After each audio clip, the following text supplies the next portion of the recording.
In today's NBA, players from all across the globe play in harmony as they dominate on the courts, night in and night out. However, this wasn't always the case. Back in 1891, when basketball was first invented, it was a game completely dominated by white males. Then in the 1940s, before the ABA and NBA were founded, there was a player who, while being faced with discrimination, hate, and the overall pressures of being a colored individual, single-handedly etched his name in basketball history. This is his incredible story. Welcome to NBA Insider.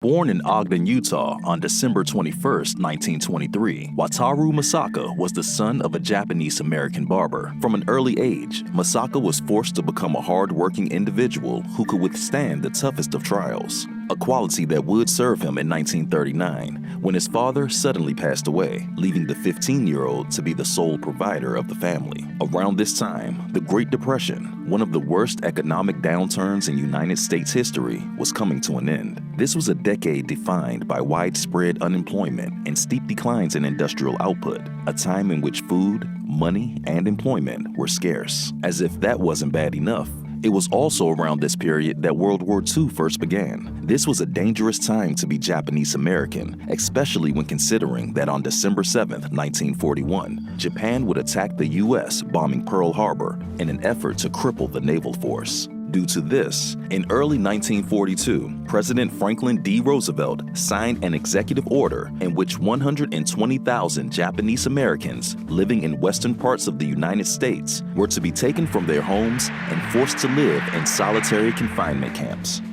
I ask that the Congress declare that since the unprovoked and dastardly attack by Japan on Sunday, December 7th, 1941, a state of war has existed between the United States and the Japanese Empire.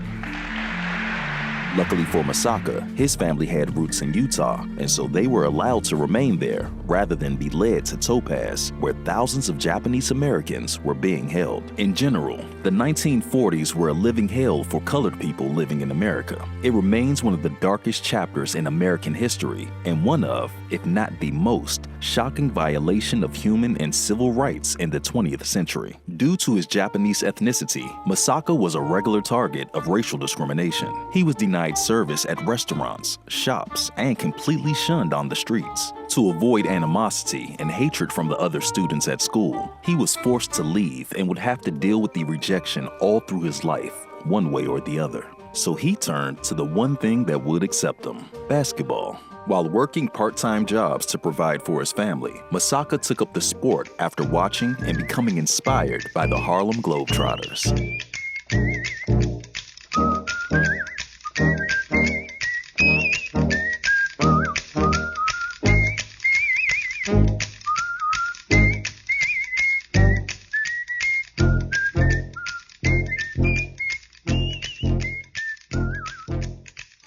In 1940, he would give school a second chance as he attended Ogden High School and played for the Institute's basketball team while working his way up to the role of team leader. Eventually, he helped guide the team to a state championship title, followed by a regional championship title in 1941. In 1942, after graduating from high school, Masaka continued his education at Weber Junior College, now known as Weber State University, where as a 5'7" guard, he led the Wildcats to 2 straight championship titles in 1942 and 1943. In his 2 seasons there, he would be named as MVP and Junior College Athlete of the Year. Eventually, Masaka enjoyed a stellar prep career at the University of Utah, where luckily for him, he was thrusted into the starting lineup when the Ute center, their captain, best athlete, and leading scorer, went down with a sprained ankle on the eve of the postseason. What Masaka, midget of the squad, one of the finest ball rustlers and floor players in the business. A Japanese American. He served in the Pacific in Army intelligence, and that's the key to the kind of basketball he plays, intelligence. In his first year at the University of Utah, the team would end the regular season with an 18-4 record and would go on to play in the National Invitation Tournament. Despite all of his on-court success, many American fans were in spite of Masaka due to his Japanese ethnicity. At road games, spectators threatened him from the stands, shouting racial slurs and telling the dirty Jap to go home. Overall, there was a sizable amount of animosity, and Watt suffered the effects of that. On the other hand, Masaka, being the fast, tenacious point guard he was, played through. With so much to prove, he outworked every man on the court, no matter the assignment. In his mind, he wasn't a 5'7" point guard. He thought he could play any position, even center if you asked him to. Eventually, with his skills and dedication, he would help guide the team to the 1944 NCAA championships. That same year, Masaka would interrupt his basketball career to serve in the U.S. Army, where in 2 short years, he rose to the ranks of Staff Sergeant. While serving, he was ironically set to be a part of the invasion of Japan. However, the dropping of the infamous atomic bomb on Hiroshima would prevent that from happening. Instead, in 1947, Masaka returned to the University of Utah, where he once again began playing for the Utes as a key member, helping them win the 1947 NIT championship, his second title in just 4 years. That same year, he was selected by the New York Knicks as the first pick in the 7th round of the Basketball Association of America draft. Back then, pro basketball, let alone the draft, was no big deal. Unfortunately, being Japanese American was. It was here where he debuted as not only one of the shortest players, but the first player of color and the first player of Asian descent in professional basketball. It's no good and down under the boards. Little Masaka digs it up. He gets rid of the ball. Hear that crowd cheer for him. Masaka turned in one of the best games of his career, covering his man like a blanket and making one of the most amazing shots ever made in the fieldhouse. It had to be seen. Fans isn't hard to name. Watt Masaka, the courageous little spark plug who played his heart out every minute. When he left the floor, he got the loudest, most heartfelt ovation ever heard in the fieldhouse. Everyone in the place got to his feet and paid resounding tribute to little Watt, who has more guts than I, along with thousands of others, have ever seen.